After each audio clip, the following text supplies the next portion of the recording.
E aí, meus amigos, tudo bem? Sejam todos bem-vindos aqui no meu canal Metamorfose. Quando eu decidi fazer este canal, o objetivo era reunir histórias e lições que mais me marcaram e que de alguma maneira mudaram a minha forma de ver o mundo. Com isso, eu estabeleci uma meta comigo mesmo de contar 33 histórias e lições de vida que pudesse inspirar outras pessoas também. Essa meta está sendo atingida hoje com esse vídeo, que foi escolhido para ser o último não por acaso, mas sim pela sua importância. Agora irei para um outro objetivo, que é editar essas 33 lições em formato de um livro. Mas hoje irei compartilhar com vocês um segredo sagrado para ter sucesso na vida.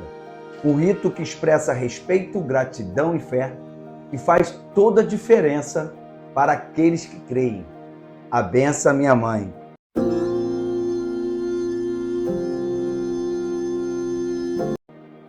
A importância da mãe vai além do mundo material.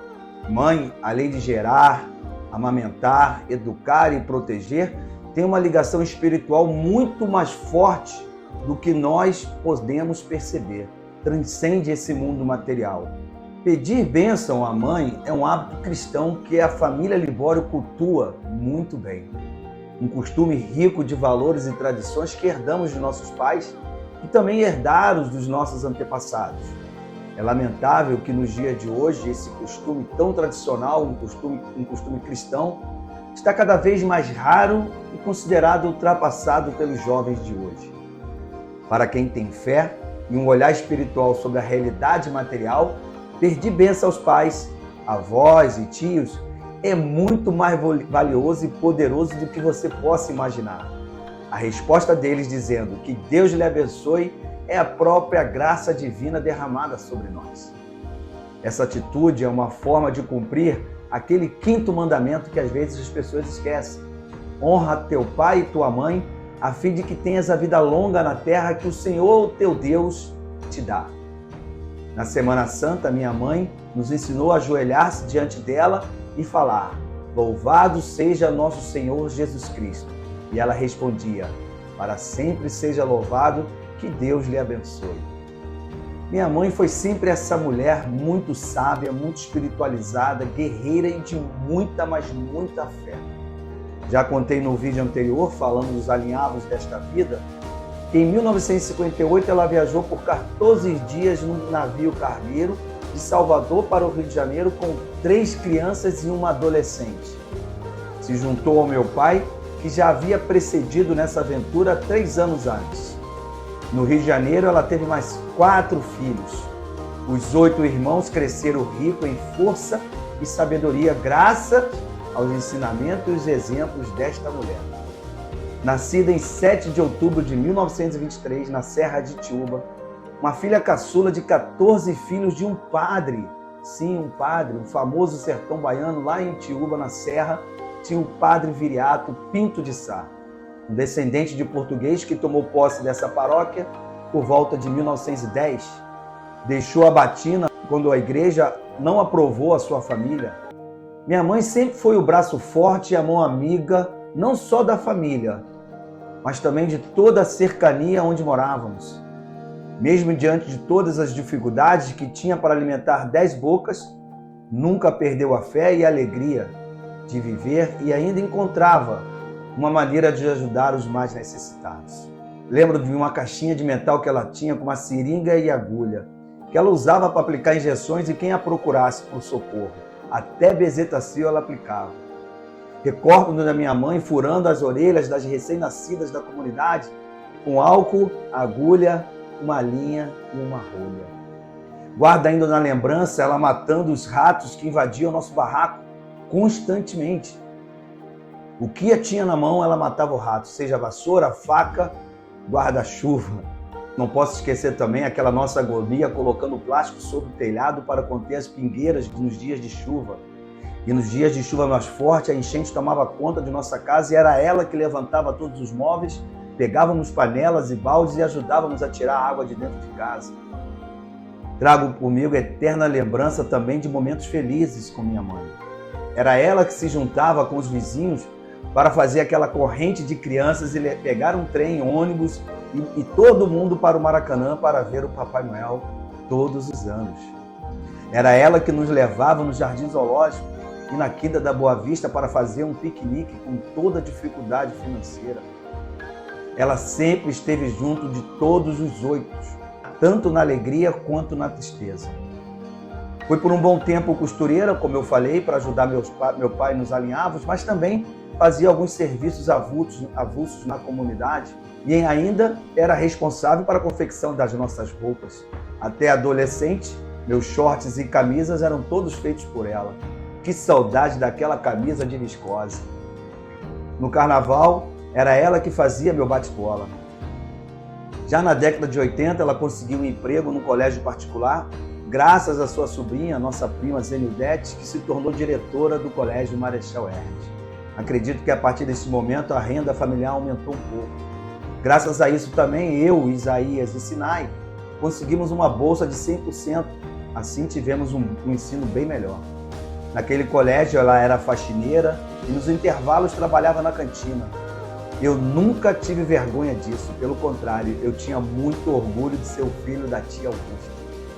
Por muitas vezes eu ajudava a minha mãe a varrer salas, pátios e quadras, arrumava as cadeiras da sala de aula, limpava os banheiros.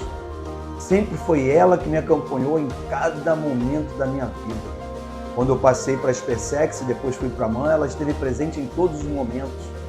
Na SpaceX, quase não viajava para casa, mas todo mês eu recebia uma cartinha de minha mãe e um bilhetezinho, mandei um dinheirinho.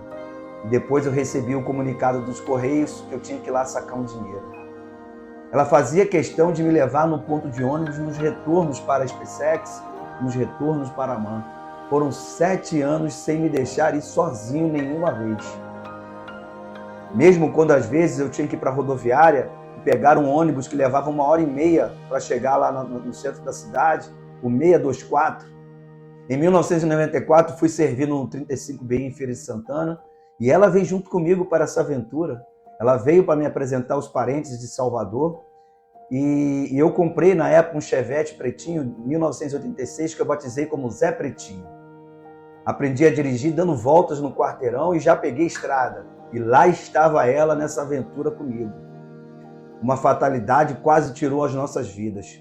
Quando estávamos no segundo dia de viagem, já na cidade de Itabuna, faltando apenas 5 horas para chegar em Salvador, fui forçar uma ultrapassagem numa ladeira, surgiu um carro vindo na minha direção, eu tive que voltar para minha mão e acabei entrando embaixo de um caminhão. Foi tudo muito rápido e eu vi aquela barra de ferro do caminhão se aproximando da gente, amassou o capô, empenou as colunas, quebrou o para-brisa, foi por muito pouco que não atingiu as nossas cabeças. Minha mãe teve um pequeno talho no nariz e eu não sofri nada, graças a Deus. Seguimos em viagem com aquele carro todo quebrado, sem para-brisa, amarrei ali o limpador que não parava de mexer. Pegamos o ferryboat, todo mundo olhando. Chegou aqui em Salvador, o seguro deu perda total no Zé Pretinho. Minha mãe estava sentindo algumas dores. Foi aí que minha prima Carmosina, que é médica, desconfiou e fez alguns exames e descobriu que ela havia quebrado algumas costelas. Ela ficou no apartamento da minha prima Estelita, aqui no Rio Vermelho, que é outra de grande coração, que se tornou uma pessoa muito importante na minha vida. No apartamento dela morava sua mãe, tia Lió, o meu primo Carlito, o meu primo Jorge, o meu primo Roquinho, a Zuza, e ainda ela achou um espaço para minha mãe. Como eu vinha todos os finais de semana a Salvador, também teve um cantinho para mim, uma gaveta e uma cama para eu dormir. Muito obrigado, Estelita. Vivi grandes momentos e assim eu convivi aqui por 2 anos. Minha mãe nunca perdeu seu espírito extrovertido. Até quando, por volta dos 75 anos, começou a dar sinais do mal de Alzheimer. No começo era tudo engraçado, pois aquelas travessuras da jovem Augusta afloraram e as suas gatices tinham que ser controladas pela Jaciara, pois era a única que tinha um controle da minha mãe, pois era quem conviveu mais tempo com ela, pois morava no andar de cima. Que doença cruel! Ela faz sofrer os entes queridos mais do que a própria pessoa que nem sabe que está com a doença. O meu filho Gabriel foi o último neto que ainda teve uma avó com um pouco de lucidez. Foi ela que lhe deu o primeiro banho. Ela adorava sentar no chão e brincar horas e horas com ele. Nós íamos sair e deixávamos o João Gabriel com a minha mãe. Depois de João Gabriel, os outros netos todos passaram a se chamar Joãozinho. Com o passar do tempo, a doença foi corroendo cada vez mais a sua memória e os arquivos mentais das funções cognitivas e psicomotoras foram sendo deletados. E ela perdeu completamente a capacidade de armazenamento da memória diária. Com isso, ela foi regredindo cada vez mais rápido, até que aos 94 anos, ela voltou a ser uma criança que não sabia mais andar, ir ao banheiro, comer e falar. Na sua memória, ela ainda era uma menina lá de Tiúba, e a cada entardecer ela pedia por socorro para alguém levá-la para sua mãe. Seus filhos passaram a ser confundidos com seus irmãos. Ela passava o dia todo cantarolando para os seus ursinhos de pelúcia e suas bonecas. Ela não esqueceu aquelas canções de infância e das marchinhas de carnaval que tanto curtiu. Uma canção em particular que ela cantava muito tinha uma versão para as corridas e marchas da tropa paraquedista. Acorda, Maria Bonita. Foi aí que eu tive a inspiração e lhe fiz uma promessa.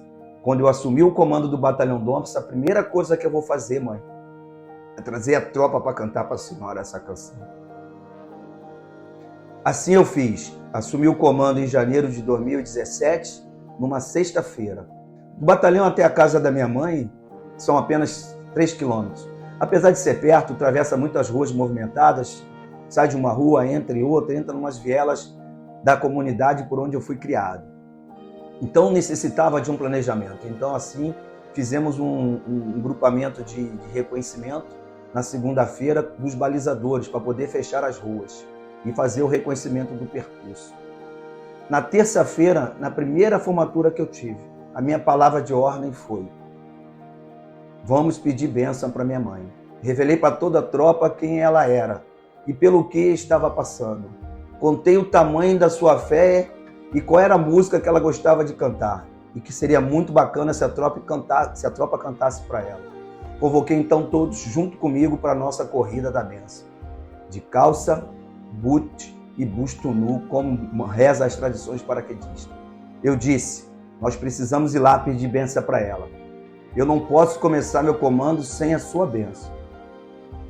Ela já não sabe quem eu sou, mas eu sei muito bem quem ela é. Todos em forma choraram junto comigo.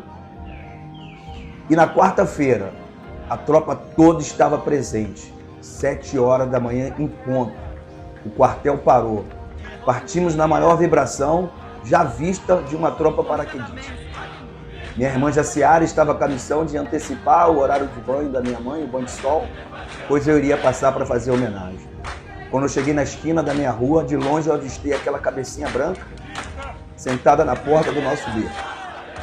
Esperei a tropa agrupar, fiz igual aqueles puxadores de escola de samba. Lá está ela. Vamos todos cantar aquela canção que ela gosta muito, com muita vibração. No tempo 3, iniciamos a canção e invadimos a rua onde eu fui criada, acordando toda a vizinhança, cantando bem alto: Acorda, Maria Bonita. Paramos em frente a ela e continuamos a canção. Parecia que ela tinha entendido a homenagem e teve momentos de lucidez. Se emocionou muito. Depois mandei a tropa partir, despedi minha bênção tradicional. O meu adjunto de comando viu essa cena e começou a puxar do nada uma canção que sintetiza tudo isso que eu falei no começo. Ele cantou: a bênção minha mãe do seu filho querido. A tropa toda começou a repetir isso num tom de vibração tremenda que parecia a própria voz de Deus me abençoando. Por um acaso, minha esposa sabia da homenagem e foi para lá filmar. Colocou no grupo da família, o meu sobrinho colocou no Facebook, e aí foi aquela viralização que todos conhecem, e creio que todos tenham visto a tropa paraquedista, que fez uma linda homenagem para uma senhora. Agora vocês conhecem a verdadeira história da Corrida da Bênção. A partir daí, instituí a Corrida da Bênção. Todas as primeiras quartas-feiras do mês fazíamos o mesmo percurso, para que nunca nos esquecêssemos de quem estava protegendo o batalhão. No ano seguinte, em junho, minha mãe faleceu e nós continuamos com a tradição, para não perder a memória da bênção. E deu certo. Foram 2 anos magníficos. Passei o comando sem alteração. Nenhum acidente fatal atingiu a minha tropa, e nem a tropa paraquedista. Marquei profundamente a história da Baiuca na infraestrutura e no tocante à parte operacional. Mas não foi mérito meu. Eu creio que tudo isso foi por conta da bênção concedida por intermédio da minha mãe. Eu acredito na eternidade. Por isso tenho certeza que ela continua zelando por mim, mas não só por mim, por todos os seus. A bênção, minha mãe. Agradeço ao grande arquiteto do universo por ter escrito de antemão essa linda peça de arquitetura para mim e continuo escrevendo a história de minha vida. Metamorfoseai-vos.